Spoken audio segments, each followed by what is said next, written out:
Hi అండి, అందరికీ నమస్కారం. వెల్కమ్ బ్యాక్ టు గుడివాడ వంటలు. ఈరోజు మన కిచెన్లో రెసిపీ వచ్చేసి ఎంతో రుచికరమైన ఎగ్లెస్ స్పాంజ్ కేక్. మీరు కూడా న్యూ ఇయర్ స్పెషల్గా మీ ఇంట్లో ట్రై చేయండి. ఒక కేక్ గిన్నెని కానీ లేకపోతే ఇంట్లో ఉన్న ఏదైనా ఒక గిన్నెని తీసుకొని కొద్దిగా ఆయిల్ని అప్లై చేసి పైన బటర్ పేపర్ వేసేయండి. మీ దగ్గర బటర్ పేపర్ లేకపోతే కొద్దిగా మైదాని డస్ట్ చేసి రెడీగా పక్కన పెట్టుకోండి. నెక్స్ట్ మనం ఒక మిక్సింగ్ బౌల్ తీసుకొని ఒక జల్లెడని తీసుకొని ఒక కప్పు దాకా మైదా పిండిని తీసుకోండి. 1 టీ స్పూన్ దాకా బేకింగ్ పౌడర్ తీసుకుందాం. 1/2 టీ స్పూన్ దాకా వంట సోడాని తీసుకుందాం. చిటికెడు ఉప్పు. ఇప్పుడు 2 టేబుల్ స్పూన్ దాకా కోకో పౌడర్. ఇప్పుడు వీటి మొత్తాన్ని జల్లించి పెట్టుకోండి. కేక్ చేసేటప్పుడు ఎప్పుడైనా మనం జల్లించే తీసుకోవాలి ఫ్రెండ్స్. జల్లించుకున్న ఈ పిండిని పక్కన పెట్టుకుందాం. ఇప్పుడు ఒక మిక్సీ జార్ తీసుకుందాం. ముందుగా మిక్సీ గిన్నెలోకి 1/4 కప్పు దాకా ఎలాంటి ఫ్లేవర్ లేని ఆయిల్ని తీసుకుందాం. మీరు కావాలంటే ఈ ఆయిల్ ప్లేస్లో మెల్టెడ్ బటర్నైనా తీసుకోవచ్చు. ఇప్పుడు 1/4 కప్పు దాకా పెరుగును వేసుకుందాం. ఇప్పుడు ఇందులోనే మనం ఒక చిన్న స్లైజు నిమ్మరసాన్ని పిండుకుందాం. మీకు వద్దు అనుకుంటే స్కిప్ చేయండి. ఇప్పుడు ఇందులోనే ఒక 1/2 కప్పు దాకా పంచదారను వేసేసుకుందాం. మరో 1/2 టీ స్పూన్ వెనిలా ఎసెన్స్ తీసుకుందాం. ఇలా తీసుకున్న అన్నిటినీ ఇప్పుడు మనం గ్రైండ్ చేసుకుందాం. మనం చక్కెర అంతా కరిగిపోయేదాకా ఒక 2-3 నిమిషాలు ఇలా గ్రైండ్ చేసుకోవాలి. చూడండి, ఇది అంతా గ్రైండ్ చేశాక ఇలా సిల్కీగా సాఫ్ట్గా రావాలి. ఇప్పుడు మనం ఈ మిక్సర్ని మనం జల్లించి పెట్టుకున్న మైదా ఈ కోకో పౌడర్లో వేసేసుకుందాం.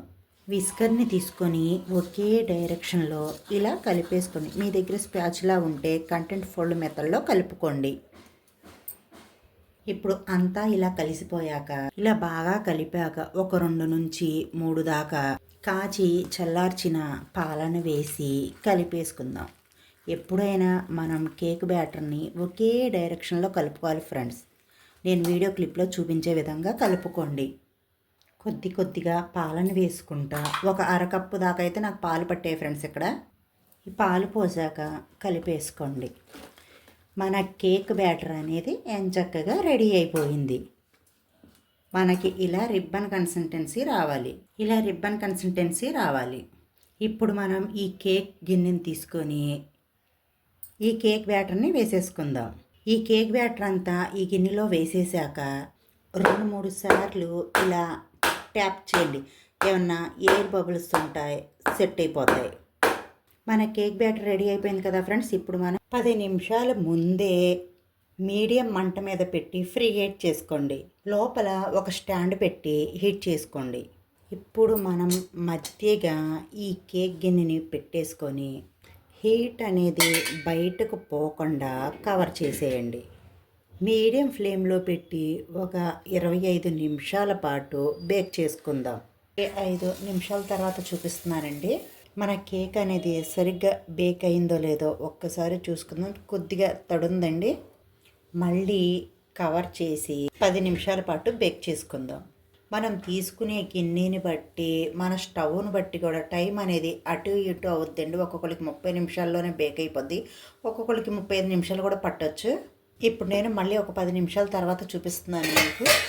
ఒక్కసారి ఈ టూత్ పిక్తో ఇలా గుచ్చి చూడండి. తడి అనేది ఏమీ లేదు కదా ఫ్రెండ్స్. ఇప్పుడు మన కేక్ అనేది పర్ఫెక్ట్గా బేక్ అయిపోయింది. ఇప్పుడు మనం వెంటనే గిన్నెలో నుంచి తీసేసుకుందాం. ఇప్పుడు బయటకు తీసాక పూర్తిగా చల్లారనివ్వండి. ఏదైనా ప్లేట్ని కానీ క్లాత్ను కానీ వేసేయండి. పూర్తిగా చల్లారాక చుట్టూతా ఈ అంచుల్ని ఇలా కట్ చేసుకోండి. ఇలా కట్ చేశాక ఒక ప్లేటును వేసి ఇప్పుడు మనం రెండో వైపుకి తిప్పుకొని ఇలా ట్యాప్ చేయండి. ఇలా ట్యాప్ చేశాక ఈ కేక్ గిన్నెని తీసేసుకొని ఇప్పుడు దీని మీద ఉన్న ఈ బటర్ పేపర్ని తీసేయండి. ఏమీ టేస్టీ చాక్లెట్ కేక్ రెడీ. మీకు కనుక ఈ రెసిపీ వీడియో నచ్చినట్టయితే మా వీడియోకి ఒక మంచి లైక్ ఇచ్చి మీ ఇంట్లో ట్రై చేసి ఎలా కుదిరిందో కామెంట్ సెక్షన్లో కామెంట్ చేయండి. ఇలాంటి మంచి రెసిపీ వీడియోస్ కోసం మా ఛానల్ని సబ్స్క్రైబ్ చేసుకోండి. పక్కనున్న గంట సింబల్ని యాక్టివేట్ చేసుకోండి. Bye friends, thank you for watching.